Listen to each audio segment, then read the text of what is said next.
बुखारी जे ख़त्म पूरे थियण ते लख मुबारक या। बुखारी जे ख़त्म पूरे थियण ते लख मुबारक या। नूरुल हुदा मदरसे में पढ़ण ते लख मुबारक या।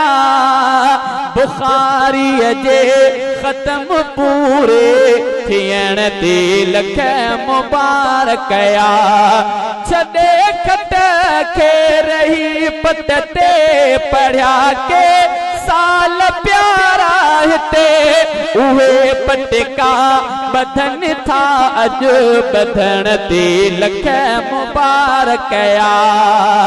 उहे पटका बधन था अज बधन ते लख मुबारक या। नूरुल हुदा मदरसे में पढ़ण ते लख मुबारक या।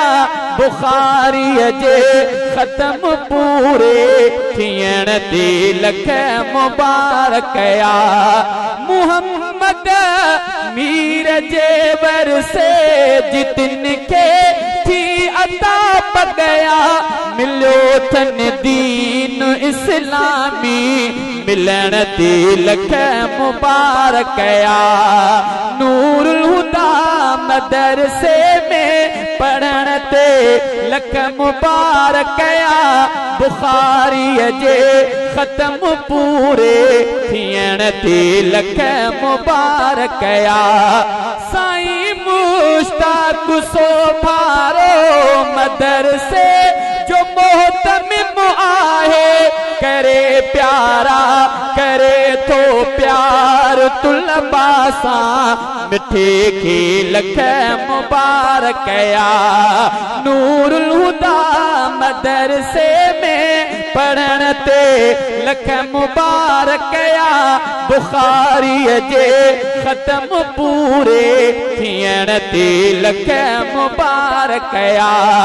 मौलाना ज़ैनुल आबिदीन मौलाना मोहम्मद हसन साहब कारी शाहिद किफायतुल्लाह सबिन के लख मुबारक या।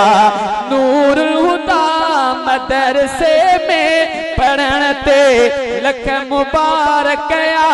बुखारी जे ख़त्म पूरे थियण ते लख मुबारक या। मौली इम्तियाज आहे पढ़ियो सलीम साहब भी आलिम थो सचन उस्तादन जी मिन्नत करण ते लख मुबारक या। बुखारी जे ख़त्म पूरे थियण ते लख मुबारक या। अब्दुल वकील हाफिज थो मोहम्मद इदरीस भी प्यारो कारी कुर्बान ज़ुबैर खालिद सबिन के लख मुबारक या। बुखारी जे ख़त्म पूरे थियण ते लख मुबारक या। मोहम्मद ज़फ़र मुकीम गबोल हाफिज महबूब शामिल थो रची विया रंग इस्लामी रचण ते लख मुबारक या। बुखारी जे ख़त्म पूरे थियण ते लख मुबारक या। ए शहज़ादा लधियूं प्यारनि हिते ॼण सोन जूं खाणू करे गुल था वञनि मोती मिलण ते लख मुबारक या। नूरुल हुदा मदरसे में पढ़ण ते लख मुबारक या। बुखारी जे ख़त्म पूरे थियण ते लख मुबारक या। बुखारी जे ख़त्म पूरे थियण ते लख मुबारक। बुखारी जे ख़त्म पूरे थियण ते लख मुबारक या।